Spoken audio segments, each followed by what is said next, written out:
الحمد للہ رب العالمین والصلاة والسلام علی سید المرسلین محمد وعلی آلہ وصحبہ اجمعین. رب اشرح لی صدری ویسر لی امری واحلل عقدۃ من لسانی یفقہوا قولی. آج کا ہمارا درس جو ہے سورۃ شورا الشورا. اس کا نام کیا، معنی کیا؟ شورا کے مشورہ کرنا. اچھا، اس کا نام جو ہے اس صورت میں 38 نمبر آیت پر اس کا ذکر ہے. وَأَمْرُهُمْ شُورَىٰ بَيْنَهُمْ، کہ کسی کوئی انتظامی معاملہ ہو تو یہ باہم مل کر مشورے سے طے کرتے تھے. لیکن اس کا حکم سورۃ عمران 159 پر ہے. وَشَاوِرْهُمْ فِي الْأَمْرِ، رسول کو حکم ہے کہ آپ صحابہ سے، لوگوں سے انہیں مشورے میں شامل کیجیے. تو مشورے کی اہمیت دیکھیے کہ نبی ہے، رسول ہے، وحی کا دروازہ کھلا ہوا ہے. وہ کبھی بھی پوچھ سکتے تھے اور وحی کے ذریعے ان کی رہبری ہو سکتی تھی. لیکن رسول کو کیوں حکم ہوا کہ لوگوں کو شامل کیجیے؟ تاکہ مشورہ کرنے کی سنت امت میں جاری رہے. یہ اس کی اہمیت ہوئی. تو مشورہ اور استخارہ، چونکہ یہ ملتا ہے مشورے سے، لیکن میں اس لیے نہیں اس کو چھیڑ رہا ہوں. آج استخارے کے بارے میں لوگوں کا تصور ہی غلط ہے. وہ استخارے کو مشورہ ہی سمجھتے ہیں، جبکہ استخارہ مشورہ نہیں ہے. اللہ سے کیسے مشورہ کر سکتے ہیں؟ بھائی غفر کے معنی کیا؟ غافر، مغفرت کرنے والا. تو استغفر یعنی میں مغفرت اللہ سے مانگتا ہوں. تو خیر کے میں استخارہ، میں خیر طلب کرتا ہوں، مشورہ نہیں. لیکن جوڑ ہے اس کا. تو سب سے پہلے یہ تصور نکال دیں کہ استخارہ مشورہ نہیں بلکہ کیا ہے؟ خیر کا طلب کرنا.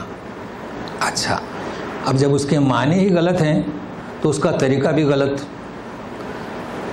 احادیث میں کہیں نہیں لکھا ہے کہ سونے سے پہلے استخارے کی دعا پڑھو، کہیں نہیں لکھا ہے. پھر یہ بھی کہیں نہیں لکھا ہے کہ بات مت کرو اس طرح کا، بات کہیں نہیں لکھا ہے. اب ہمارے یہاں اس میں ایڈ کر دیا کہ سونے سے پہلے پڑھو، پھر گفتگو نہ کرو اور نہیں. تو یہ بھی تصور غلط ہے. کبھی بھی کیا جا سکتا ہے استخارہ. آپ کو عشاء کے بعد کہیں جانا ہے تو آپ صبح 10 بجے استخارہ کریں گے. 2 رکعت نماز پڑھ لیجئے نفل کی، استخارے کی دعا کیجیے. پھر اس کو جوڑا خواب سے، یہ بھی صحیح نہیں. تو کہ استخارے کا مطلب کیا؟ خواب ہوتا ہے، آتا ہے، لیکن کچھ لوگ ایسے ہیں انہیں خواب ہی نہیں آتا ہے. پھر تو استخارے کا طریقہ ہے کہ آپ کبھی بھی ظہر کے بعد، ظہر سے پہلے 2 رکعت نفل پڑھیے اور استخارہ کیجیے. خواب کا مسئلہ ایسا ہے کہ 3 دن تک اگر آپ کو کوئی رہبری ہوئی تو پھر اس کی تعبیر پوچھیے. لیکن 3 دن تک اگر رہبری نہیں ہوئی تو یہ اسی کا نتیجہ ہے کہ آپ کسی اپنے بڑے سے پوچھیے. اب جو آپ کو مشورہ دے گا یہ خیر کا مشورہ، چونکہ آپ نے اللہ سے خیر کا طلب کیا. اب وہ جو بتائے گا وہ اسی استخارے کے ضمن میں. تو اس طریقے سے یہ مشورے سے بھی جڑ گیا. تو یہ شورا کے تعلق سے. اب انشاءاللہ جب 38 پر پہنچیں گے تو اس کے فوائد وغیرہ. تو ہم شروع کرتے ہیں. اعوذ باللہ من الشیطان الرجیم. اللہ کی پناہ چاہتا ہوں شیطان مردود سے. بسم اللہ الرحمن الرحیم. اللہ کے نام سے جو بڑا مہربان، نہایت رحم کرنے والا. حامیم، یہ ہے کہ یوں حامیم عین سین قاف. حروف مقطعات کی ایک امتیازی شان سے حاصل ہے. دیکھو 5 حروف ہیں. سورہ مریم میں بھی 5 ہیں، کاف، ہا، یا، عین، صاد، مگر وہ ایک ہی آیت میں ہے. یہاں 2 آیت میں. تو امتیازی خصوصیت ہوئی نا. لیکن بہت ہی اہم اس کی امتیازی شان یہ ہے کہ وہ سب سے پہلی سورہ ہے کہ اسی سے متعلق 6 آیتیں اور پھر 7ویں آیت، 7 آیتیں اسی سے متعلق ہیں، یعنی اس سے مربوط ہیں۔ وہ کیسے؟ کذالک کو کاف کے معنی کیا؟ اس طرح، اس طرح، جس طرح۔ تو جب آپ کسی کو کوئی چیز لانے کہتے ہیں کہ اس طرح لاؤ تو اس کا وجود ہوتا ہے نا، تو اللہ تعالیٰ فرماتے ہیں کذالک، تو یہ حروف مقطعات، اس لیے سے سمجھنا ہے۔ آج وہ پہلا درس ہے، باقی وہ ہم نے معنی وغیرہ بتا دیے، وہ بات نہیں، آج اس کا تعلق کیا ہے سمجھنے کی کوشش کرتے ہیں۔ تو سب سے پہلے اس کو پڑھنا دیکھیے، حامیم، ہا پر تو مد اصلی ہے، لیکن میم نام کیا ہے اس کا؟ مد لازم۔ کیوں مد لازم جانتے ہیں؟ اس لیے کہ حامیم پھر بھی سکون، حامیم عین پھر بھی سکون، تو سکون لازم ہے، رکے یا نہ رکے، اس کا نام کیا؟ مد لازم۔ اچھا، اب آپ پڑھیں گے آخری من قبلک اللہ العزیز الحکیم، حکیم میں بھی سکون ہے مگر یہ لازم نہیں، اگر آپ رکے تو نہیں، رکے تو حکیم لہو، تو فرق ہوا نا، تو مد عارض ہوا، آپ رکنے کی وجہ سے سکون آیا۔ تو جہاں سکون ہو لازم، وہ مد لازم کم از کم 3 الف۔ اب یہ حروف مقطعات میں حامیم، تو اس کا نام کیا؟ مد لازم حرفی، اور تجدید نہیں تو مخفف، تجدید الف لام میم، یہ مثقل، تو 2 قسمیں ہوئی۔ اچھا، اب اور جائیے آگے، کلمی آل آنا، دیکھو سکون لازم، ضالین سکون لازم، تو کلمی مخفف، کلمی مثقل، حرفی مخفف، حرفی مثقل، 4 مد آپ کی سمجھ میں آئے۔ اور حکیم پر مد عارض للسکون، رکے تو مد، نہیں تو اس طریقے سے آپ کو آسان ہو جائے گا۔ اب اس کے مفہوم کو جاننے کی کوشش کرتے ہیں۔ عجب بات ہے، اللہ تعالیٰ فرماتے ہیں كَذَلِكَ يُوحِي إِلَيْكَ وَإِلَى الَّذِينَ مِن قَبْلِكَ اللَّهُ الْعَزِيزُ الْحَكِيمُ، اسی طرح وہی نازل کر رہا ہے آپ کی طرف، اور جو پہلے انبیاء گزرے آپ سے ان کی طرف، کون؟ وہ اللہ عزیز اور حکیم۔ تو اسی طرح کا کیا مطلب؟ اسی طرح، اس طرح، ہا میم عین، یہ الف لام میم جو بھی مقطعات ہیں، یہ مقطعات یعنی ٹکڑا ٹکڑا کر کے پڑھے جانے والے الفابیٹ کے حروف ابجدیہ، اس کا معجزہ قریش جانتے تھے جو مخاطبین ہیں، کہ بچہ بغیر پڑھائے نہیں پڑھ سکتا ہے نا، امی ابو تو بولتا ہے بچہ، لیکن الف با سکھانے کے لیے پینسل اور کاغذ لینا پڑتا ہے۔ تو یہ رسول جو تمہارے سامنے پیدا ہوا کہتا ہے کہ الف لام میم ہا میم، اور تم نے اسے قبول کیا، معجزہ تھا کہ نہیں؟ تو اسی طرح اب وہی نازل ہوئی، تو اسی طرح جس طریقے سے انہی حروف سے اس کے معنی مفہوم تم سمجھتے ہو، کبھی غلط نہیں کہا، تو انہی حروف کے کلمات اس وحی میں نازل ہو رہے ہیں، اور تم نہیں سمجھتے، حالانکہ سمجھتے تھے۔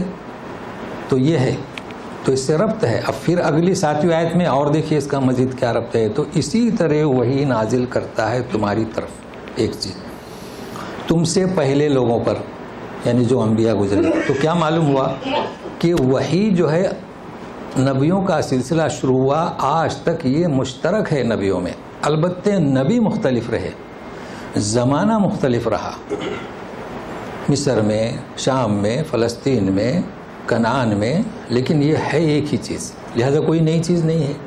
یہود بھی جانتے تھے، نصارہ بھی جانتے تھے۔ اب یہ کس کی جانب سے؟ اللہ عزیز، عزیز کے معنی کیا؟ زبردست، غالب، اس کی جانب سے۔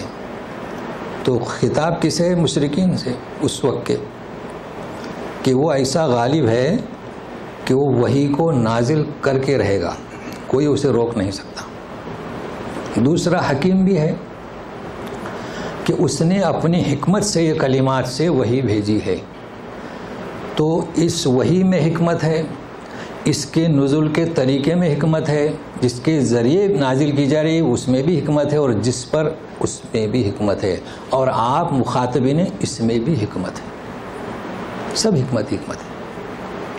مگر عزیز کی شرح اور سنیے، لہو ما فی السماوات وما فی الارض وہو العلی العظیم۔ عزیز، کیسا عزیز، کیسا غالب، کیسا زبردست، اسی کا ہے جو کچھ آسمان و زمین میں ہے۔ دیکھیے ضمیر پہلے لائی جاتی ہے تو تاکید، حصر صرف اسی کا۔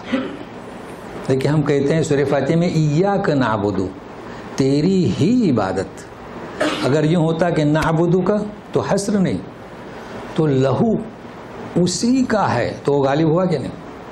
یہ زمین آسمان، یہ جتنے بھی نعمتیں، یہ سب ملکیت کس کی؟ اللہ کی، تو وہ غالب ہے۔ اب اس کے بعد وہو العلی العظیم، جب اسی کا ہے سب کچھ، تم دنیا کے بادشاہ ہو، سپر پاور ہو، لیکن برتر نہیں، وقتی طور پر تمہارے پاس ہے، تو وہو العلی العظیم، وہی برتر اور صاحب عظمت والا ہے۔ یہ صفات دیکھو کیسے معنی دیتے ہیں، تو برتر ہوا کہ نہیں؟ تو بات چلی تھی حروف مقطعات سے، انہی کلمات سے وہی نازل کرتا ہے، حکمتوں والا ہے، غالب ہے، اسی کا سب کچھ ہے، اسی کے لیے بڑائی اور عظمت اسی کی شان ہے، وہ اس کلمات کو نبی پر نازل کر رہا ہے۔ اب اس کے اس علوت، برتری اور عظمت شان کا اثر مخلوق پر دیکھیے کیسا ہو رہا ہے، اور تم اے مشرکین، اے مخاطبین، تم پر نہیں ہو رہا ہے۔ تو آج ہمارے لیے بھی ہے سبق کہ اللہ کی برتری اور عظمت کا اثر مخلوقات پر، آسمان زمین پر کس طرح ہو رہا ہے، ہم پر نہیں ہو رہا ہے۔ بڑا عجب پیغام ہے، یہ بہت عظیم پیغام ہے۔ سنیے کہ اس کی برتری اور اس کی عظمت کا اثر آسمانوں پر کیسے ہو رہا ہے اور ہم پر نہیں ہو رہا ہے، تو سنیے۔ تکاد السماوات یتفطرن من فوقہن والملائکۃ یسبحون بحمد ربہم ویستغفرون لمن فی الارض الا ان اللہ هو الغفور الرحیم۔ دیکھیے تکاد السماوات، تکاد یعنی قریب ہیں کہ آسمان پھٹ جائے۔ اللہ کیوں؟ اس کی عظمت و جلالت، پھٹے نہیں، قریب ہے۔ تو تکادو اور یکادو قرات سبیہ دونوں طریقے سے ہے، سماوات سالم کی سالم جمع نہیں ہے تو دونوں طریقے سے یتفطرن۔ سورہ انفطار میں اذا السماء انفطرت، تو تا کو ہٹا دیں، تشدید کو ہٹا دیں، زبر کو زیر کر دیں، تو کیا ہوگا؟ ینفطرن، قرات سبیہ، دونوں طریقے سے نماز جائز۔ ابھی ترجمے پہ خیال رکھیں جو اردو ترجمہ لے کر بیٹھے ہیں۔ قریب ہیں کہ آسمان پھٹ پڑیں گے، من فوق اوپر سے، اور ہن کا ترجمہ، ہن کا کیا ترجمہ؟ اکثر ترجمے میں ہن کا ترجمہ غائب ہے۔ اگر آپ یوں ترجمہ کرتے ہیں کہ آسمان پھٹ پڑیں گے اوپر سے، تو ہن اپنے اوپر سے،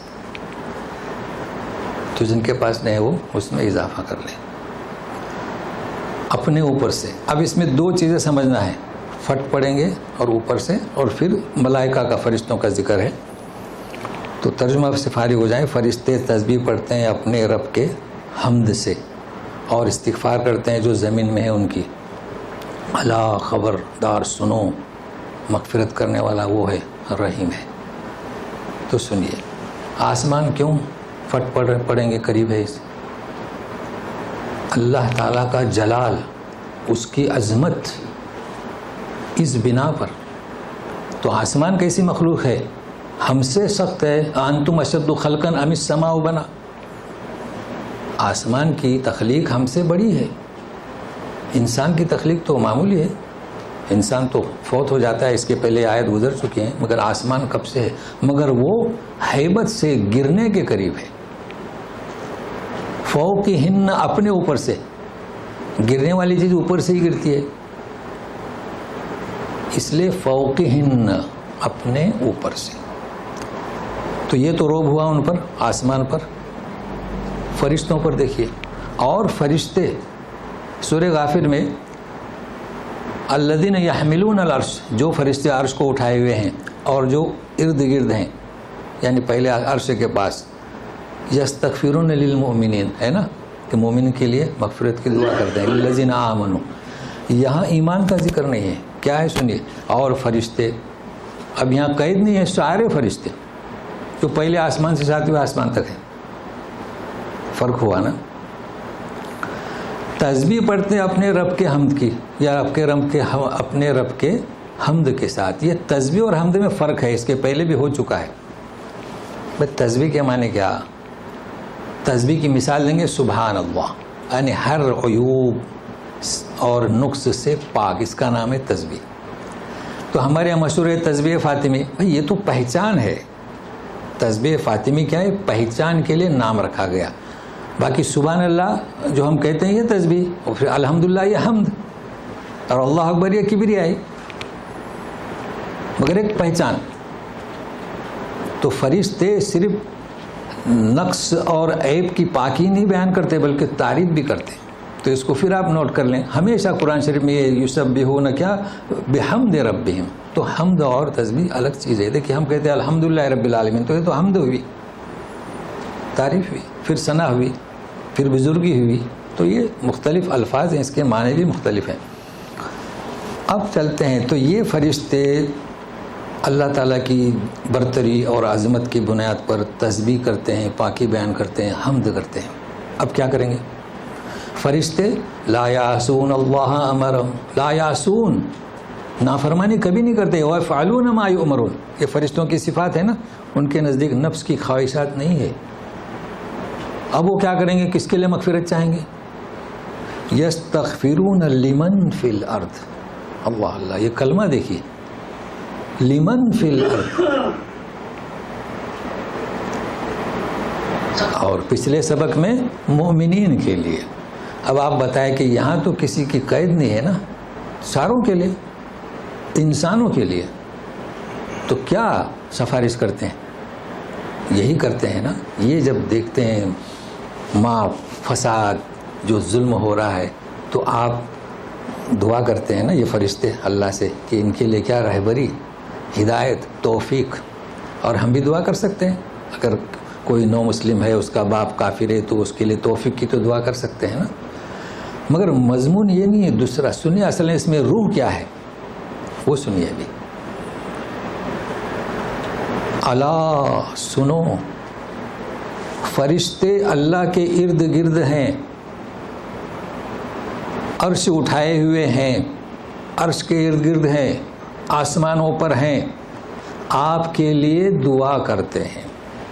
مگر سنیے، اس میں سے کسی کے اختیار میں نہیں کہ تمہیں بخش دے. ہے کسی کے اختیار میں نہیں، کسی کے بس میں نہیں کہ تمہیں معاف کر دے. صرف وہ تو ابھی سے لگے ہوئے ہیں فرشتے. تو مطلب کیا؟ مطلب یہ دیوی دیوتا، یہ مزارات کیا ان کے بس کی بات ہے؟ یہ تو دور ہے، قبروں میں دفن ہے. تو سنیے، اگر اختیار ہے تو کسے؟ اللہ. اب ان مبتدا، اگر اختیار کسی کو ہے تو وہی اللہ، ان اللہ ہوا. وہی ایک ایسی ذات ہے کہ اسے اختیار ہے کہ تمہارے گناہوں کو ڈیلیٹ کرے، مٹا دے، اور پھر رحمت میں لے لے. تو جان چکے ہیں کہ مغفرت اور چیزیں، رحم اور چیزیں. بھائی انسانوں نے گناہ کیے تو معاف کر دیا، اب کیا آگے ہوگا؟ اب کچھ ہمارے پاس نہیں ہے. تو رحمت مقدم، کیا؟ مغفرت، اور اس کے بعد رحمت. تو یہ ہے. کہا جا رہا ہے آج تک کا پیغام. تو بات کہاں شروع ہوئی تھی؟ حروف مقطعات، وحی الہی، اور پھر انہیں سمجھنے کے باوجود بھی تم ضد اور سفارشی بنا رکھے ہیں کسے؟ دیوی دیوتاؤں کو. تو کیا یہ انہی کے لیے سبق ہے، ہمارے لیے نہیں ہے؟ ہم نے بھی تو سفارشی بنا رکھا ہے نا. سفارش آپ کی ابھی سے ہو رہی ہے فرشتوں کی، مگر انہیں علم نہیں اس کا، ورنہ یہ تو فرشتوں کی بھی نظریں لگانا شروع کر دیں گے. کریں گے کہ نہیں؟ ہاں، ان کی بھی نیازیں ہونے لگیں گی، جبکہ کوئی ضرورت نہیں. اللہ تعالیٰ فرماتے ہیں اللہ کسی کے بس کی بات نہیں، صرف ہے کیا؟ دعا کریں. یہ تو ہمارے بس کی بات ہے، ہم دعا کریں، بخشنے والا وہ. مگر کہاں ہماری امت کو کون سمجھائے؟ کم سے کم اپنے بھائیوں کو تو سمجھائیں ان آیتوں سے. اب سنیے کہ اولیاء جنہوں نے دیوی دیوتا مزارات کو اولیاء بنا رکھا ہے، ذرا غور سے سنیے اس آیت کو، اس لیے کہ اس کے معنی بھی ایسے ہی ہیں جو قابل توجہ ہیں. والذین اتخذوا من دونه اولیاء اللہ حفیظ علیہم وما انت علیہم بوکیل. دیکھیے میں جو رکتا ہوں نا، چونکہ دو جملے ہیں اس لیے میں رکتا ہوں. ایک جملہ ہے علیہم تک، پھر دوسرا آپ صلی اللہ علیہ وسلم کی ذات سے ہے. تو پہلے یہ جملہ سمجھتے ہیں. دیکھیے جن لوگوں نے، اچھا اولیاء اللہ، دیکھیے وہ نہیں ہے جیسے الا ان اولیاء اللہ، وہاں اللہ کی طرف منسوب ہے، اللہ کے دوست. یہاں اس طرح نہیں ہے، اللہ پر پیش ہے. تو اولیاء پر بات ختم ہو رہی ہے کہ جو لوگ اللہ کو چھوڑ کر جنہوں نے دوسروں کو اپنا اولیاء بنا رکھا ہے. اولیاء نے کیا؟ اپنا حامی، اپنا مددگار بنا رکھا ہے. انہیں معلوم ہونا چاہیے. اب دیکھیے ترجمہ کیسا ہے. اللہ یہاں سے پھر ابتدا ہے، اللہ ان کا حفیظ ہے. اب یہ ترجمے میں آپ کے یہاں کیا ہے؟ اللہ ان کا نگہبان ہے. مطلب سمجھ میں نہیں آئے گا. آئے گا سمجھ میں؟ کیسے سمجھ میں آئے گا؟ اچھا ان کا اللہ نگہبان ہے، دیوی دیوتا اور مزارات میں جو دفن ہے. کیا ترجمہ اس کا؟ بھائی حفیظ کے معنی کہ اللہ کی صفت ہے نا، اللہ کی صفت. تو سنیے سورہ سبا میں 21 نمبر آیت میں وَرَبُّكَ عَلَىٰ كُلِّ شَيْءٍ حَفِيظٌ ہے نا. اللہ تعالیٰ ہر چیز پر نگراں اور نگہبان ہے. ٹھیک ہے. پھر سورہ یوسف میں جائیے، فَاللَّهُ خَيْرٌ حَافِظًا 64 آیت. بہترین حافظ. کون سا حافظ؟ حفاظت کرنے والا. تو حافظ اور حفیظ جب تک اسے نہیں سمجھتے یہ حفیظ سمجھ میں نہیں آئے گا. اس لیے کہ دیکھیے دیوی دیوتا پر اللہ تعالیٰ نگراں ہے جی. اچھا فرشتوں کی صفت وَإِنَّ عَلَيْكُمْ لَحَافِظِينَ، تم پر فرشتے حفاظت کرنے والے ہیں. اور ہمارے حافظ صاحب قرآن کے، یا ہمارے یہاں تو قرآن کی جانتے ہیں، حدیث کے بھی حافظ ہوتے ہیں جیسے حافظ ابن حجر. تو حافظ کا کیا مطلب اور حفیظ کا کیا مطلب، اور یہاں حفیظ کا کیا مطلب، تین مفہوم ہمیں سمجھنا ہے، نہیں تو یہ آیت سرسری ہو جائے گی. لیکن لکھا ہوا بھی دیکھو کیسا ہے، اولیاء اللہ. تو حمزہ اولیاء کا اصلی ہے وہ باقی رہا، اللہ کا کیا وصلی ہے تو ساکت ہوا. تو سنیے گا، فرشتے ہماری حفاظت کرتے ہیں ہے نا. حافظ قرآن کو یاد کیے ہوئے تو اس کے کنٹرول میں آیا، وہ صرف حافظ ہے. مدوں کی قسموں کا علم نہیں، معنی مفہوم کا علم نہیں، وہ صرف حافظ ہے. قرآن کی حفاظت اس نے کیا، پڑھے گا. اب جو عربی زبان جانتے ہیں وہ تو معنی کے ساتھ اس کو حافظ ہے. اچھا فرشتہ، ان کل نفس لما علیہا حافظ، ایک فرشتہ ہمارے ساتھ لگا ہوا ہے. فرق کیا ہے دونوں میں؟ کیا مطلب؟ اللہ تعالیٰ حفیظ ہیں اس لیے کہ اللہ تعالیٰ جو فرشتہ ہم پر لگا ہوا ہے، اللہ تعالیٰ اس فرشتے کی بھی نگرانی کر رہے ہیں اور ہماری بھی نگہبانی کر رہے ہیں. یہ فرق ہے حافظ میں اور حافظ میں. تو حافظ کیا محدود ہوا، حافظ صرف قرآن کا. فرشتے حافظ جس کے ساتھ اس کو تعین پر، اس کے ساتھ تعین کیا گیا کہ اس شخص کے تم نگہبان ہو، ٹھیک ہے. مگر اللہ کس کا حافظ ہے؟ تو جس طریقے سے حمید صرف اللہ کی صفت ہے، اس طریقے سے حفیظ صرف اللہ کی صفت ہے. مگر ابھی ایک مسئلہ باقی ہے، یہاں کیا مطلب؟ چلیے جیلانی صاحب اور جتنے بھی مخدوم شاہ اور جو بھی ہیں ہمارے یہاں مسلمان بھائی ان کی نظر و نیاز کرتے ہیں.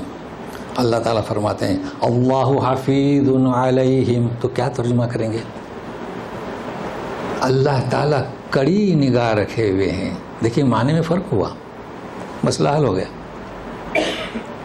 بھائی نگہبان، نگران، کڑی نگاہ کہ یہ پجاری کیا کر رہے ہیں، اور وہ جو پیر بنے ہوئے زندہ بھی تو ہیں نا، کیا کر رہے ہیں. آپ نے دیکھا ہوگا کہ مسلم حضرات لوگوں کا سر سجدہ جو ان کے پیروں سے ٹکتا ہے، سر ٹکتا ہے کہ نہیں؟ دیکھے ہوں گے نا، ہیں آج ایسے ہر جگہ پر موجود ہیں. تو اللہ تعالیٰ ان پر حفیظ ہیں کہ معنی کیا؟ کڑی نگاہ رکھے ہوئے ہیں. کتنا آسان ہو گیا ترجمہ.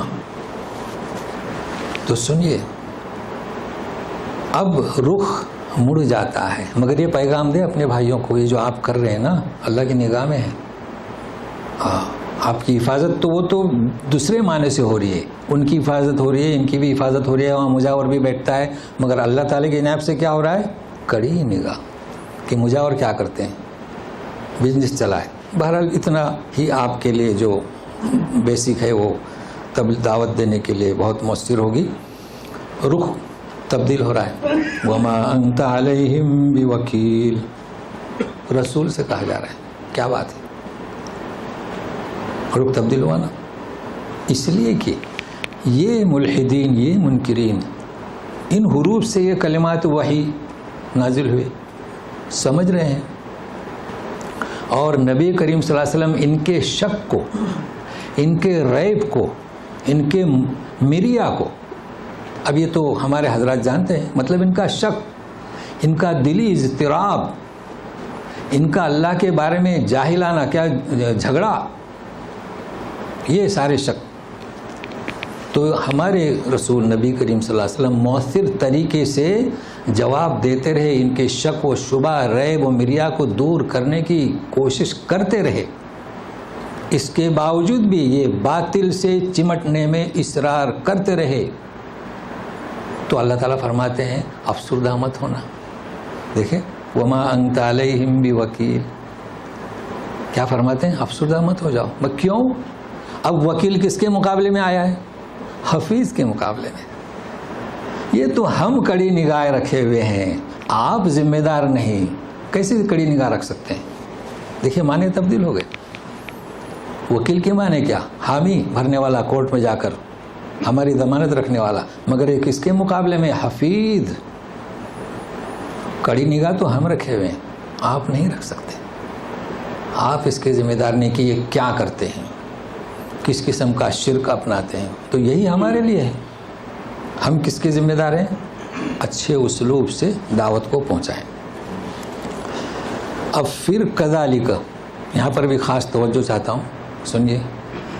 پھر حامیم عین سین قاف، لیکن واو کا اضافہ ہے، اوپر واو نہیں تھا پہلی آیت میں. تو سنیے وَكَذَلِكَ أَوْحَيْنَا إِلَيْكَ قُرْآنًا عَرَبِيًّا لِتُنذِرَ أُمَّ الْقُرَى وَمَنْ حَوْلَهَا وَتُنذِرَ يَوْمَ الْجَمْعِ لَا رَيْبَ فِيهِ فَرِيقٌ فِي الْجَنَّةِ وَفَرِيقٌ فِي السَّعِيرِ. اور اسی طرح اسے کہتے ہیں واو عطف، ہے نا، معطوف. تو جب معطوف کا مطلب کیا؟ اسی طرح لوٹے گا پیچھے. اسی طرح حامیم عین سین قاف. لیکن اوپر کیا تھا؟ کلمات وحی، جسے تم جانتے ہو، سمجھتے ہو، اسی سے کلمات وحی نازل ہوئے. اب کیا ہے؟ جسے تم جانتے ہو اسی سے قرآن جو عربی میں. اس کو ذہن میں رکھیے. اوحینا الیک قرآنًا عربیہ، قرآن عربی میں، تاکہ تو ڈرائے ام القریٰ، بستی کے مرکز کو، ماں کو، مکہ اور اس کے ارد گرد. اور تو ڈرائے یوم الجمع، اللہ تعالیٰ کے روبرو حاضر ہونے سے، جس میں کوئی شک نہیں، اضطراب نہیں. ایک گروہ جنت میں تو دوسرا جہنم. تو یہاں پر کذالک انہی حروف سے ہم نے کلمات وحی اور قرآن، لیکن قرآن کس زبان میں؟ عربی میں. تو آخری نبی، آخری رسول جو اللہ تبارک تعالیٰ نے اختیار کیا عربی. آخری کتاب، پچھلی کتابیں کس میں تھی؟ عبری میں. تو آخری کتاب جسے اختیار کیا وہ عربی. آخری کتاب کے اول مخاطبین عربی.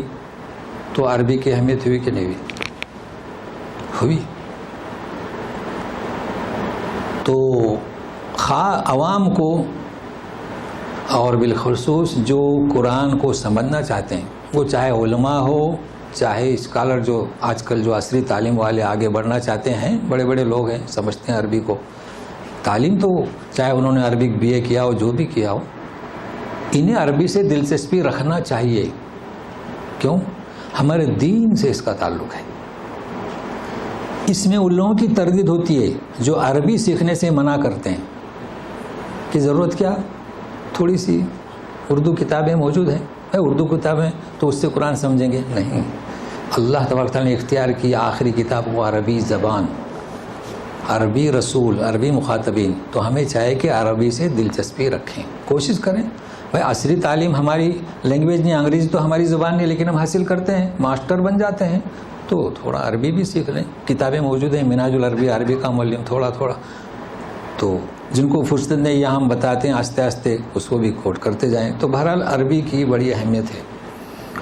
اللہ تعالیٰ ہم لوگوں کو اس کی سمجھ عطا کرے اور ہم تھوڑا سیکھیں. باقی آپ اس طرف نہ جائیں. وہ ایک جماعت کہتے کہ 40 علوم وہ تو ڈرا دیتے ہیں کیا، اور ایک جماعت کی ضرورت ہی نہیں، وہ دونوں حدود سے تجاوز کر گئے. ایسا نہیں، عربی حتی المقدور کوشش کرنی چاہیے. اور اس سلسلے میں یہ زوم نکل جائے گا بھائی، اگر آپ کو اردو میں تفسیر کرنا ہے عربی سے تو عربی زبان پر عبور ہو، پھر جس کلام میں آپ تفسیر کریں اس پر عبور ہو. اب جو اردو نہیں جانتا تو عربی کی تفسیر اردو میں کیسے کر سکتا ہے؟ نہیں کر سکتا ہے. تو عربی بھی سیکھیں اور جس زبان میں آپ تفسیر سیکھنا چاہتے ہیں اس زبان پر بھی آپ کو عبور ہو.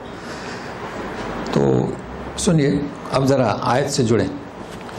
دیکھیے اعجاز، یہی شعراء جو ہے سوچنے پر مجبور ہوئے کہ کیا کلام ہے. ذرا دیکھیں، ہے مشکل لیکن مشکل بھی نہیں، اتنا آسان کیے دیتا ہوں. دیکھیے دو مفعول جو پڑھتے ہیں نا، مفعول بھی، مفعول مطلق اور دو مفعول. تو سنیے، لتنذر ام القری.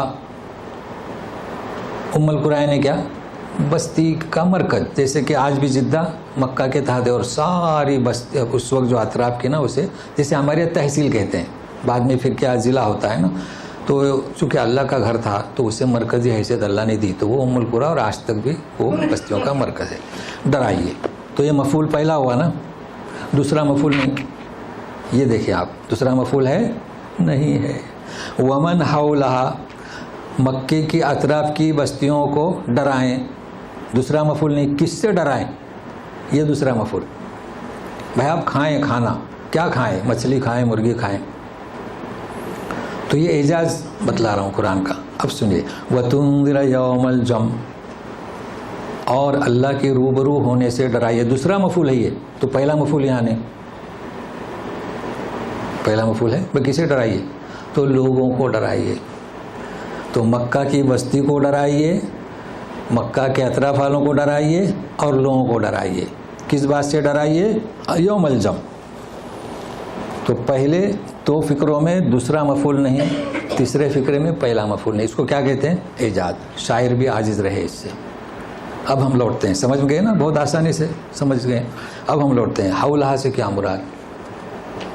اب تفسیر جو ہے نا، دیکھیے کسی کا خیال، کسی کی رائے مختلف ہوتی ہے. تو ہم اس اختلاف رائے کو جھگڑے فساد کی دیوار نہ بنائے نا. تفسیر میں لکھا ہوا ہے کہ مراد قریب کی بستیاں، بہت اچھی بات ہے. بعضوں نے لکھا ہے کہ ساری دنیا، ٹھیک ہے، ان کا خیال ہے. اب صرف ان کے اس لکھنے کی وجہ سے یہ تو تفسیر غلط ہے، نہیں، ایسا نہیں. یہ اختلافات کو اتنی ہوا نہیں دینا چاہے، تو وقت پر ہم سنیں گے انشاءاللہ آئندہ. اب مطلب کیا، دیکھیے اس وقت طائف ہے اور بحرین ہے اور مصر ہے، شام ہے، فلسطین، دعوت پہنچی کہ نہیں پہنچی؟ نبی کریم صلی اللہ علیہ وسلم نے پہنچائی. اب ساری بستیوں کو کیسے پہنچا؟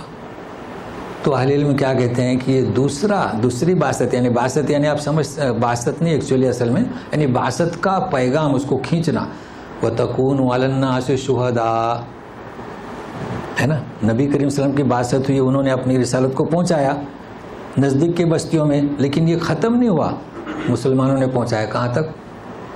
سین، ہند اور روم اور کیا، فارس. تو یہ صحیح ہے نا. حولہا سے مراد ساری بستیاں، لیکن نبی کریم صلی اللہ علیہ وسلم تو نہیں پہنچا پائے، لیکن ان کی دعوت پہنچی، تو گویا کہ اسی بعثت میں، لہذا دونوں صحیح ہیں. اچھا، اس کو تو آپ جانتے ہیں تاریخ کے، اس وقت جس وقت قرآن نازل ہوا تو 4 ہی سلطنتیں تھیں، روم اور فارس، جسے قیصر و کسریٰ، اور کسریٰ ہند و سندھ. اس لیے حدیث ہے نا، اطلب العلم ولو کان بالسن، اور کچھ تھا ہی نہیں، یہی 4 طاقتیں تھیں. تو بہرحال اب سنیے، فریق فی الجنہ، کون سا فریق؟ عجم عرب نہیں، حزب اللہ، اللہ کی جماعت جنت میں، شیطان کی جماعت جہنم میں. اب اللہ تعالیٰ کی مشیت کا ذکر ہے، سنیے. وَلَوْ شَاءَ اللَّهُ لَجَعَلَهُمْ أُمَّةً وَاحِدَةً وَلَكِنْ يُدْخِلُ مَنْ يَشَاءُ فِي رَحْمَتِهِ وَالظَّالِمُونَ مَا لَهُمْ مِنْ وَلِيٍّ وَلَا نَصِيرٍ. ایک فریق تو جنت میں، ایک فریق جہنم میں. اگر اللہ تعالیٰ چاہتا تو ساروں کو ایک ہی امت بنا دیتا، تو فریق فی الجنہ. مگر کوئی یوں نہیں کہتا کہ سارے لوگ جہنم میں، ایسا نہیں کہتے. کیوں؟ اللہ تعالیٰ کہتے ہیں کہ سب کو ایک ہی بناتا، تو وہ بشارت کا حصہ لے لیتے کہ جنت کا ہی مراد لونا. لیکن وہ بھی تو ہو سکتا ہے نا، تو وہ بھی بیان کیا لوگوں نے. بہرحال یہ مفسرین کے اقوال ہیں، لیکن یہاں ہمیں جو سمجھنا ہے کہ یہ کیسے کہ جسے چاہے، یعنی ایک ہی بنا دیتا، لیکن اللہ تعالیٰ نے اپنے رحمت میں جسے چاہے داخل کیا، یعنی جسے داخل کیا وہ فریق فی الجنہ والا ہو گئے.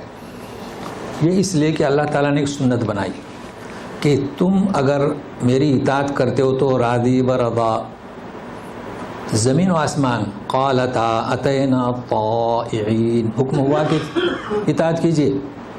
زمین کو حکم ہوا کہ آسان ہو جا لوگوں کے لیے، چلنے کے لیے، کھودنے کے لیے، کھیتی کے لیے. راضی سے یا بغیر راضی سے، تو بولے اتینا طائعین. آسمان نے بھی یہی کہا. اسی طرح انسان کو حکم ہے، اگر تم نیک عمل کرتے ہو تو اپنی رضامندی سے، اگر توحید پرست بنتے ہو تو اپنی رضامندی سے، اگر شرک کرتے ہو تو اپنی رضامندی سے، بد اخلاقی، بدعمالی، فساد اپنی مرضی سے. البتہ جو شخص اس کی نیت سلیمہ ہے اور میری راہ کو مستقیم کو اختیار کرنا چاہتا ہے، تو میری نیک توفیق، نصرت، مدد اس کی حوصلہ افزائی کرتے رہے گی جان کنی تک، آخری دم تک، اور اس کے ساتھ شامل حال رہے گی. تو اے اللہ، ہم توحید پرست بننا چاہتے ہیں. ہم دعا کرتے ہیں کہ تیری نصرت، مدد ہمارے ساتھ ہمیشہ ہمیشہ ہماری نسل نسل کر شامل حال رہے. یہ مقصد ہے. تو یہ ہے مشیت، جو چاہتا ہے اس کے ساتھ ہو جاتی مشیت اللہ کی. اور سنیے، ظالم ما لہم من ولی، ان کا کوئی نہ حامی اور نہ کوئی مددگار. لیکن ابھی ذرا ان کی بے بسی کو سنیے. ان کس کی؟ جو قبر پرست ہیں. بھائی دیوی پرست کی کیوں ہم بات کریں؟ اولیاء کا ذکر ہے. اولیاء تو مسلمان ہی مانتے ہیں نا جی، اس لیے بہترین ترجمہ تو وہی ہے. مگر سارے تو سنیے گا ان کی بے بسی سنیے. ام اتخذوا من دونه اولیاء، تو سنیے. ام اتخذوا من دونه اولیاء فاللہ هو الولی وهو یحیی الموتى وهو على كل شیء قدیر. ام کیا مطلب ام کا؟ تو گرامر والے نوٹ کر لیں، آسان کیے دیتے ہیں انشاءاللہ. ایک ہوتا ہے او، دوسرا ہوتا ہے ام. دونوں کے معنی کیا؟ یا. اشد خلقن، انتم اشد خلقن ام السما، تمہاری پیدائش اللہ کے نزدیک سخت ہے یا آسمان کی. ہوا نا. اور آسان کی. دیکھو سورہ انبیاء، سورہ مائدہ 89 آیت میں چلے جائیں. قسم کا کفارہ، فکفارتہ عشرۃ اطعام عشرۃ مساکین من اوسط ما تطعمون، ہے نا. یعنی قسم کا کفارہ 10 مسکینوں کو کھانا کھلاؤ. پھر اس کے بعد کیا ہے؟ او کسوتہم، یا 10 مسکینوں کا کپڑا. او تحریر رقبہ، یعنی زندان کھانے میں سے کسی کو پینلٹی لگی ہے اس پر 10,000 کی یا 4 مہینے کی، اس کو ہٹا دو. او کا مطلب کیا؟ آپ کو اختیار. جہاں بھی او آئے مانا تو یا ہوگا، لیکن آپ کو اختیار، آپ جو بھی کریں. لیکن ام میں اختیار نہیں، یہ فرق ہے. دیکھو مانا کیا ہوگا؟ یا. انتم اشد خلقا ام السما، کوئی اختیار ہے؟ سوال استفہامی انکاری. تو یہ اولیاء کے ساتھ ہے ان کی بے بسی. ام تو یہ انکاری کی وجہ سے کبھی کبھی کیا کا بھی ترجمہ ہو جاتا ہے. تو ام اتخذوا من دون اولیاء، تو ترجمہ یہ ہے کہ یا ان لوگوں نے اولیاء کو اپنا سرپرست بنایا یا کیا؟ انکار. کسے بنایا؟ سرپرست. من دون ہی اولیاء. اب اولیاء کس کے پاس ہیں بتائیے آپ؟ کس کے پاس ہیں اولیاء؟ غیر قوم تو ولی نہیں کہتے نا. تو سنیے، اچھا آپ غور کریں، اوپر کی آیت میں فا نہیں ہے. اللہ حفیظ علیہم، دیکھیں فا ہے نہیں ہے، یہاں پر فا ہے. تو کیا مطلب فا کا؟ تو سنیے، فاللہ هو الولی. فا کس کے لیے آتا ہے؟ بغیر تاخیر کے، فوراً.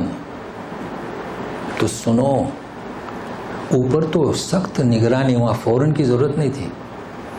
اللہ تعالیٰ کی ولایت، اللہ تعالیٰ کی حمایت، دیر نہیں، تم طلبگار بن جاؤ فوراً. دیکھیں فا کا فرق ہے. تو سنو، تم کہاں جا رہے ہو؟ کس کی بے بسی؟ قبر پرستوں کی، اولیاء کی نہیں. سنو، تم کس کے پاس جاتے ہو؟ کس کی نظر و نیاز کرتے ہو؟ فاللہ هو الولی، اللہ ہی تمہارا حامی ہے، تمہارا کارساز ہے. وَهُوَ يُحْيِي الْمَوْتَى، وہی دیکھو ضمیر پہلے آ رہی، وہی تو مردوں کو زندہ کرتا ہے. اور یہی نہیں، مردوں کو نہیں، اس کی عظمت اور برتری اور قدرت اعلیٰ یہ ہے کہ مردہ بستیاں ہی نہیں، مردہ انسانی نہیں، مردہ دلوں کو زندہ کرنے والا بھی وہی ہے. یہ جتنے شرک کرنے والے کیا مردہ دل ہیں. کب زندہ کرے گا؟ لپکیں توحید کی طرف.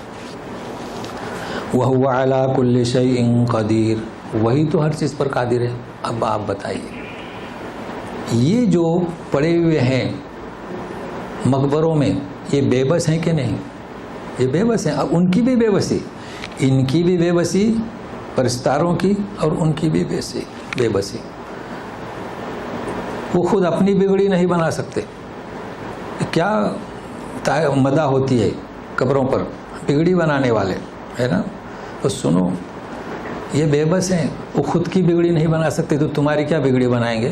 تو سنو، وَهُوَ عَلَى كُلِّ شَيْءٍ قَدِيرٌ، تمہاری بگڑی بنانے والا وہ ہے. تو میں نے اولاد نہیں تو اولاد دینے والا وہ ہے.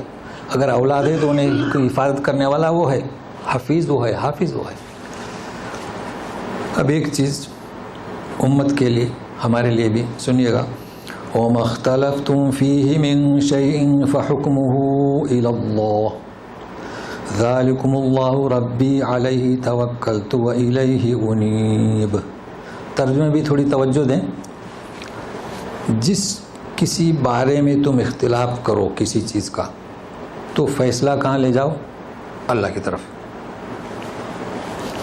ذَلِكُمُ اللَّهُ رَبِّي، دیکھیے قرآن شریف میں کئی جگہ یہ لفظ آیا ہے. کہیں ذالک اللہ، ذالکما اللہ، ذالکم اللہ، ذالکی.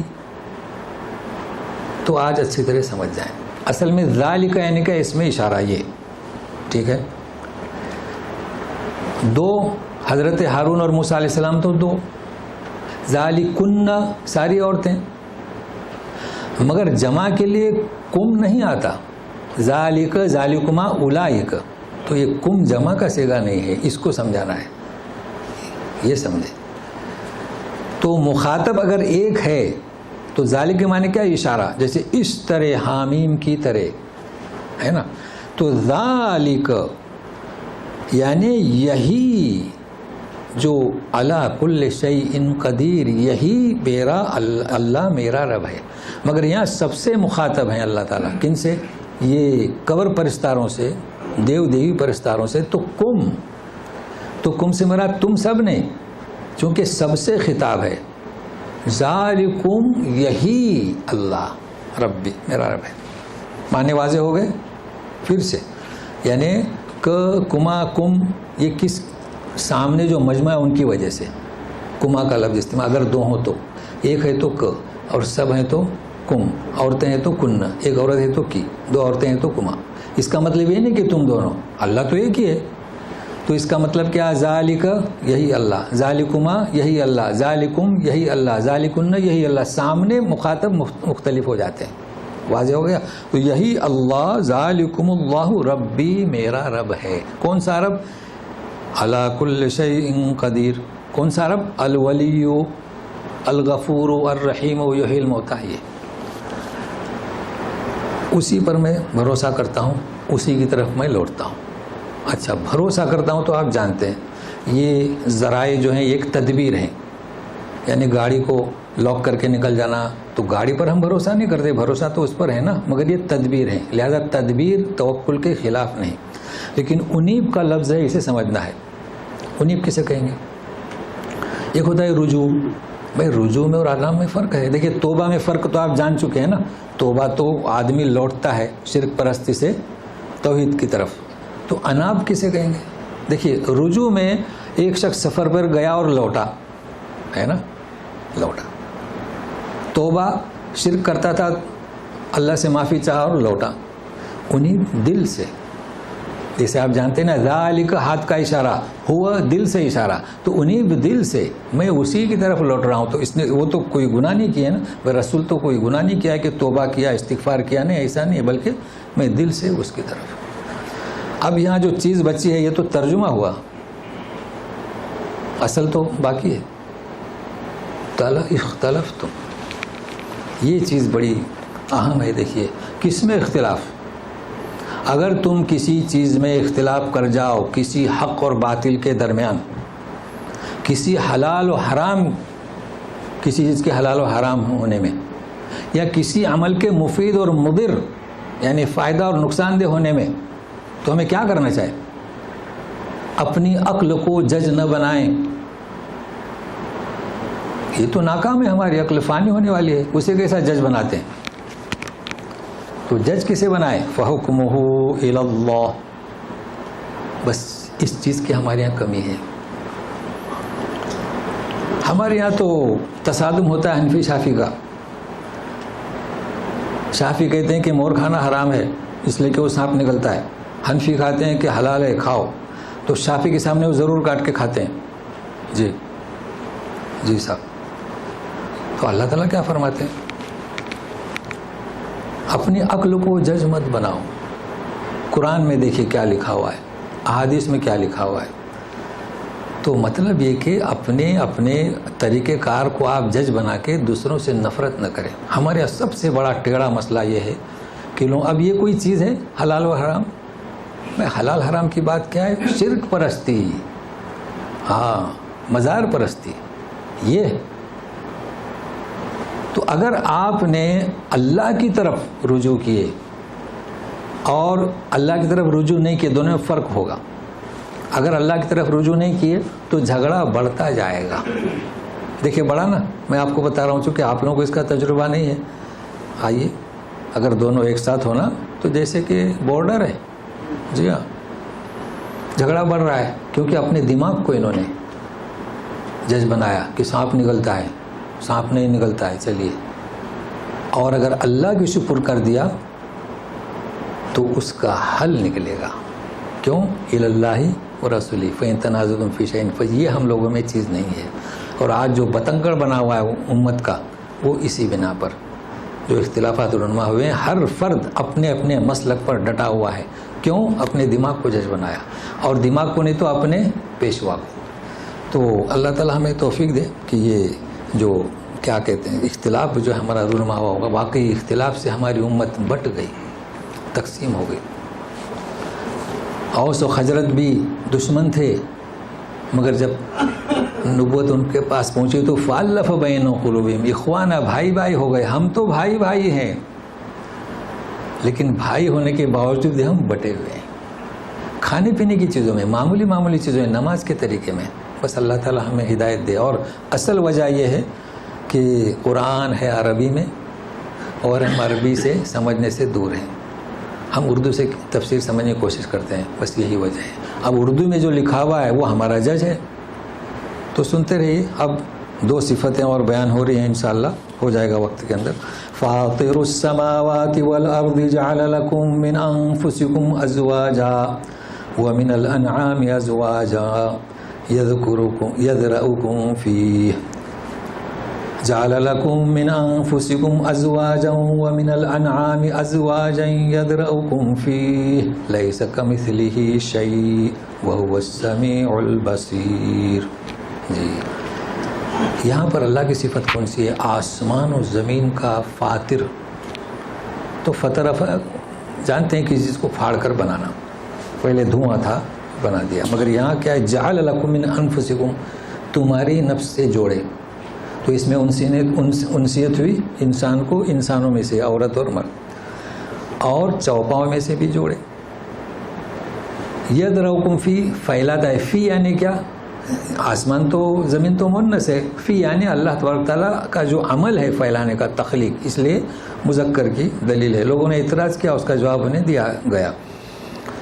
لیس کمثلہ شیء، کاف دوبارہ آ رہا ہے، اس کے جیسا کوئی ہو ہی نہیں سکتا. بالکل نفی. کیسے ہو سکتا ہے؟ وہ ذات حفیظ ہے، وہ ذات حمید ہے، وہ ذات رحمان ہے کوئی رحمان نہیں.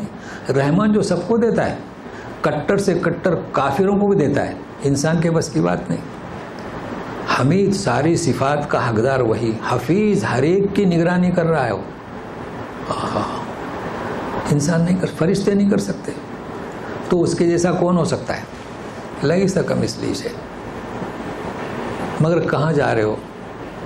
وہ ذات جس کے جیسا کوئی نہیں، وَهُوَ السَّمِيعُ الْعَلِيمُ. کیا مطلب یہاں ان صفات کا، سمیع العلیم کا؟ بہت سن چکے سمیع علیم پر. یہاں سنیے، سمیع کے معنی سننے والا. کیا سننے والا؟ کیا سنتا ہے؟ یہ فریادیں لے کر جاتے ہو مزاروں کے پاس، دیوی دیوتاؤں کے پاس. کسی گوشے میں رہو، کسی خیمے میں، جھوپڑی میں رہو، فریاد کرنے والی کی فریاد سمیع وہ سنتا ہے. پھر کیا ضرورت ہے مزاروں کے پاس جانے کی؟ دیکھیے صفت کے معنی یہاں کیا ہوتے ہیں. کہاں پر آیا؟ سمیع البصیر. کہیں بھی رہو، سمندر میں پھنسے ہو، آسمانوں پر ہو، کہیں بھی ہو، ہوا میں اڑ رہے ہو، اللہ تعالیٰ سنتا ہے. فریاد کرو تو کس سے؟ اللہ سے. اب جب مزاروں سے فریاد کرتے ہو تو کون سنتا ہے؟ سنتا ہے کوئی؟ مجاور بھی نہیں سنتا. اللہ اللہ بصیر. آج امت مسلمہ کی جو حالت ہے، حالت زار، اسے اچھی طرح وہ دیکھنے والا ہے، دیکھ رہا ہے. اب آپ بتائیے کسی کے پاس جانا چاہے؟ جو ہماری فریاد کو سنتا ہے اس کے پاس، جو ہماری تیز کیفیت کو، حالت زار کو دیکھ رہا ہے اس کے پاس جانا چاہے، یا پھر مزاروں کے پاس؟ کیا کیا بیان کریں، کتنا بیان کریں. اللہ اللہ. مزید سنیے. لَهُ مَقَالِيدُ السَّمَاوَاتِ وَالْأَرْضِ يَبْسُطُ الرِّزْقَ لِمَن يَشَاءُ وَيَقْدِرُ إِنَّهُ بِكُلِّ شَيْءٍ عَلِيمٌ. اسی کے لیے مقالید، جیسے مفاتیح، مفتاح کی جمع مفاتیح کنجیاں، تو اس کے معنی بھی مفاتیح، لیکن فرق ہے دونوں میں، تو ساتھ میں رہیے. آسمان و زمین کی کنجیاں اس کے پاس ہیں، اسی لہو، اسی کی، اور کسی کے پاس. اور رزق کسی کو وسیع کرتا ہے، کسی کو تنگ. وہ ہر چیز کا جاننے والا ہے. اب یہ کن کے لیے؟ یہ کن کے لیے؟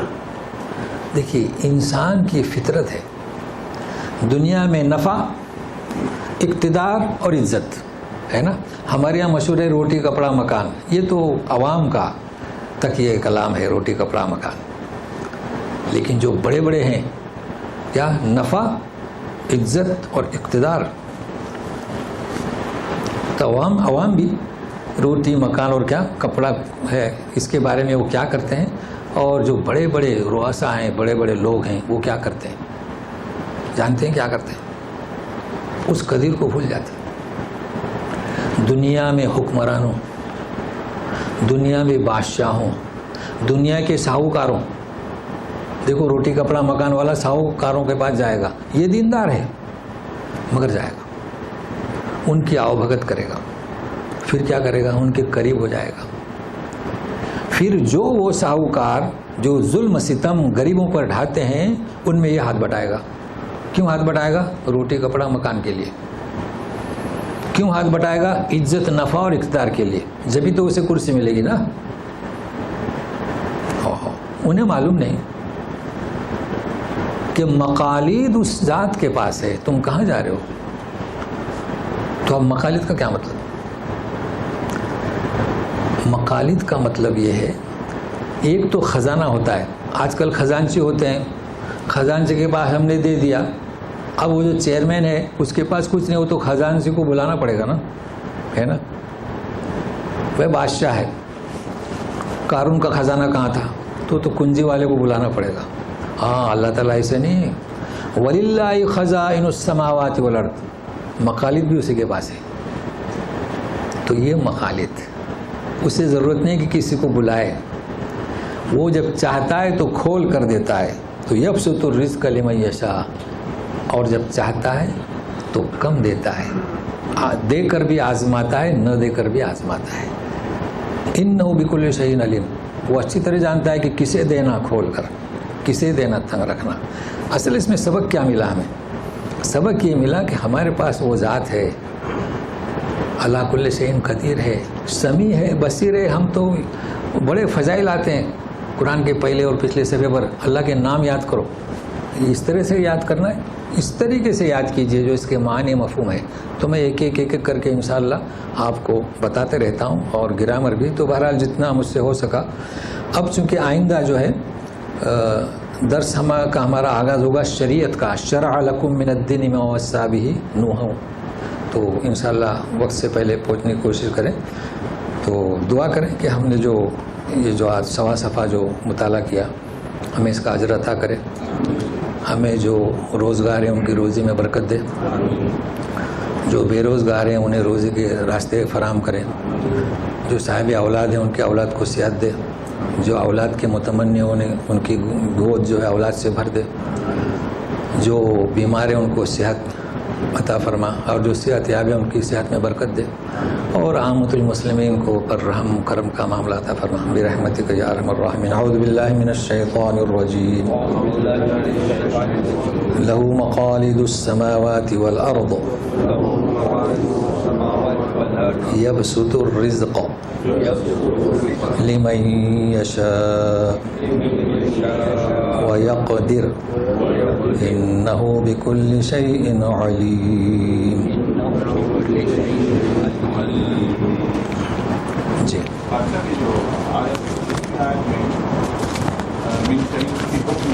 ہاں، آیت نمبر کون سی؟ ہاں من شیء. اچھا ٹھیک ہے. من، ہاں کیا سوال ہے کہ اس کا مطلب من شیء فحکمہ قرآن. جی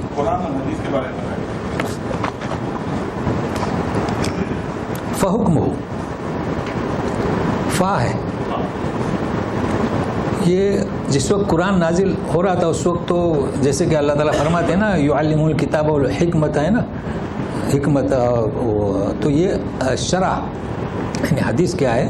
صرف یتلو علیہم آیاتی ویزکیہم ویعلم الکتاب والحکمہ، تو یہ سب حکمت میں آیا. تو مطلب کو نتیجہ قرآن حدیث ہی ہے.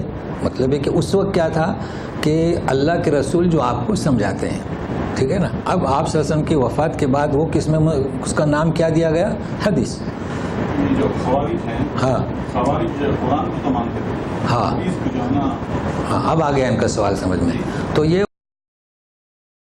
ان کا رد ہے، مگر چونکہ ہم پریشان نہیں کرنا چاہتے آپ لوگوں کو، چونکہ خوارج جو صرف قرآن کو مانتے ہیں حدیث کو نہیں مانتے، تو ان کا رد تو کئی جگہ پر ہے. یہ آیت بھی رد ہے جو میں نے پڑھ کے سنا ہے نا سورہ جمعہ کی، چونکہ بغیر حدیث کے قرآن سمجھا نہیں جا سکتا.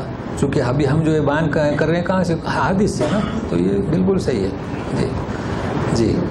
لیکن آج کل کیا اگر فوراً ہم کہیں نا لوگوں کو قرآن حدیث تو لوگ تھوڑے سے پریشان ہو جاتے ہیں، اس لیے بتدریج. سوال آپ نے کیا صحیح ہے جواب دیا. جی کہیے. لیکن یہ حکمہ ہے، حکمہ تو نہیں ہے. جی یہ حکمہ ہے، حکم ہو، ہاں. حکمہ تو نہیں ہے. حکمہ تو شاید نہیں، یہ حکمہ نہیں، حکم یعنی فیصلہ، جی جی حکمہ نہیں ہے یہ. اچھا صاحب، میرا سوال یہ ہے کہ یہ حروف مقطعات جو ہیں یہ محض مجرد حروف تہجد، یعنی یہاں پر جو ان کا استعمال ہے مجرد نہیں ہے، کوئی یقیناً اس کے معنی ہے جو جبھی تو کسی نے کوئی سوال ہی نہیں کیا، ان لوگوں کو پتہ تھا. ہم لوگ آج کہتے ہیں کہ ہمیں نہیں معلوم. جی آپ کی یہ تشریح بھی بہت اچھی کہ آپ کہتے ہیں کہ کیونکہ امی وسلم جو ہے وہ پڑھ نہیں سکتے تھے، ان کے ذریعے سے پتہ ہے. لیکن اب جیسے یہ کہتے ہیں کچھ علماء نے کہا ہے کہ یہ عبرانی زبان میں جو تھا وہ حرف سے، جیسے طٰہٰ ہے، طٰہٰ ایک سانپ کی طرح ہے، تو اس کے اندر جو ہے حضرت موسیٰ کے اژدہے کا ذکر ہے، اژدہا بن جانے کا. اسی طرح نون والقلم ہے، اس کے اندر نون جو گوات اور جی.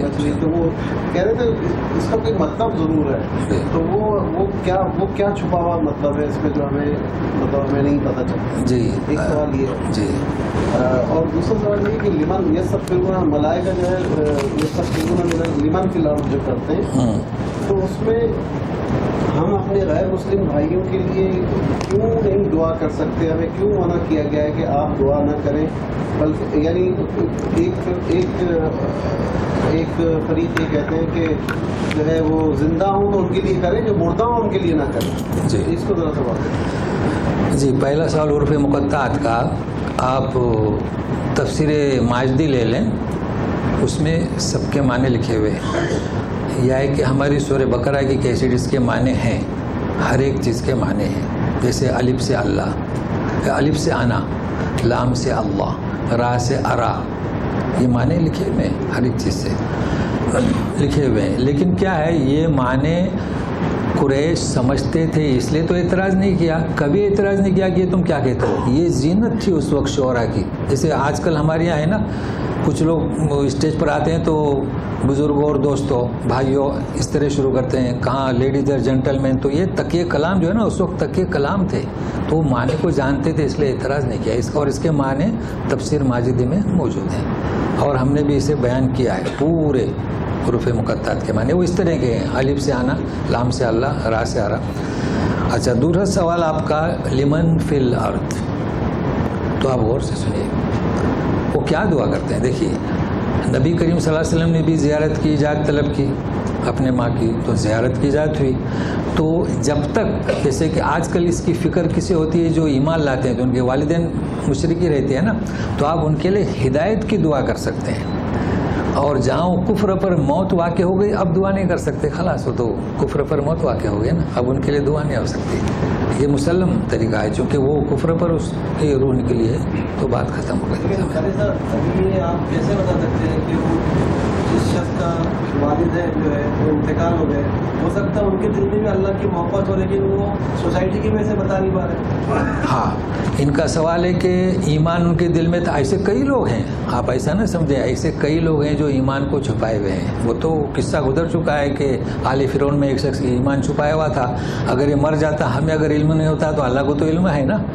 تو ہمیں جو حکم ہے وہ اپنے علم کے مطابق ہے، نہ کہ غیب کا. ہم نے ایمان کس پر لایا؟ غیب پر نا. جیسے کہ آپ کسی صحرا میں گئے، اب کچھ لوگ تو آرام سے چاند پر سے سمت معلوم کر لیتے ہیں، لیکن اس کے لیے تو پڑھنا چاہیے نا. لیکن جو پڑھے لکھے نہیں ہیں وہ معلوم نہیں کریں گے کہ چاند پر ہماری سمت کہاں ہے. تو انہیں کیا ہے، آپ جسے سمجھے وہ آپ اس طرف رک کر کے نماز پڑھیں. تو ہماری بنیاد کیا ہے؟ اپنا علم جتنا ہے. لہٰذا اب ہمیں علم نہیں تو اس میں ہم مداخلت نہ کریں، کیونکہ آپ اس کے لیے مغفرت کی دعا کریں تو کس بنیاد پر؟ یہ ہے۔ بہرحال یہ سوالات ہوئے، اب ایک اعلان بھی سنیے، کوئی سوال ہے باقی آپ کا؟ میں نے کہا حضرت ابراہیم علیہ السلام نے اپنے والد کے لیے تو بھی دعا کی تھی، ہاں اور پھر ان کو بعد میں منع کر دیا، ہاں لیکن وہ تو انہوں نے بھی تو کیا نا۔ تو ہم چونکہ دنیا میں اپنے دوستوں کے لیے اور اپنے بزرگوں کے لیے تو ہم اپنے دل سے مجبور ہو کے دعا کرنا چاہتے ہیں، لیکن یہ اس کی شریعہ کا دعا ابراہیم دیکھیے پہلے کیا ہے، ابراہیم علیہ السلام کو انہوں نے کہا کہ ساستغفر لک ربی، انہوں نے کی، پھر جب اللہ نے بتایا تو وہ کیا اب ان کے لیے دعا مت کرو، یہ تو بات، تو اب ہمیں ایک سنت جاری ہو گئی نا۔ اب جیسے کہ مشورہ، نبی کریم صلی اللہ علیہ وسلم کو مشورے کی ضرورت کیا تھی؟ سنت جاری ہوئی، تو ابراہیم علیہ السلام سے یہ ہمارے لیے سنت جاری ہوئی، جو کفر پر مر چکا اس کے لیے دعا نہ کرے۔ بہرحال اب ایک اعلان سنیے گا، چونکہ جیسے کہ آپ جانتے ہیں کہ فاستقم، چونکہ ہماری یہ کلاس ہے، درس جو چل رہا ہے الحمدللہ آج تک اللہ نے توفیق دی کہ استقامت ہے بغیر عذر کے، ایسا نہیں ہوتا ہے کہ ہے نہیں ہے، تو اس لیے ہم آپ کو یہ بتا رہے ہیں کہ آئندہ جو ہے ہم یہاں جدہ میں نہیں رہ سکیں، نہیں ہیں، تو آپ لوگ اس سے فائدہ اٹھائیں آئندہ والی جمعہ کو، تو پھر ہفتے میں آ جائیں گے، تو پھر آئندہ اس کے بعد میں سمجھ رہے ہیں نا، صرف آئندہ جمعہ کو آپ اس سے فائدہ اٹھا سکتے ہیں، کہیں آپ کا جانے کا پروگرام اور پھر گہمہ گہمے میں آنا اور تو نہیں ہو سکتا، تو انشاءاللہ لیکن اس کا ہم تلافی کریں گے۔ 10-15 منٹ کا جو سوالات میرے پاس کئی پڑے ہوئے ہیں، جیسے کہ سوال بھیجا تھا نا توبہ استغفار کا، تو اس طریقے سے کوئی کلپ اس ہفتے کے روز اتوار کے روز بھیجیں گے، بہرحال یاد رہے گا نا جی۔ چلیے ہاں، حافظ کے معنی نگاہ رکھنے والا، نگہبانی کرنے والا، لیکن یہاں اس معنی سے مفہوم سمجھ نہیں آتا ہے، تو کڑی نگاہ رکھنے والا۔ ہاں حافظ اللہ، حافظ اللہ، حافظ اللہ، ہاں حافظ اللہ لکھتے ہیں، یعنی اللہ ان کی حفاظت کرے، لکھتے ہیں نا فلاں فلاں یہاں پر فضیلت الشیخ فلاں حافظ اللہ، تو اللہ ان کی حفاظت کرے، کلمات دعائیہ ہے، ٹھیک ہے نا۔ چلیے جی جی ہاں، وائٹ دبائے نا جی جی ہاں، تو اپنا کام کریں کچھ بھی، اس لیے بتا دیا نا تاکہ ہاں، تو کہاں؟ ہاں مدینہ جا کے، اسی لیے میں نے اعلان کیا نا، نہیں تو ہم کو آج ہی جانا تھا، لیکن ہم نے کہا نہیں۔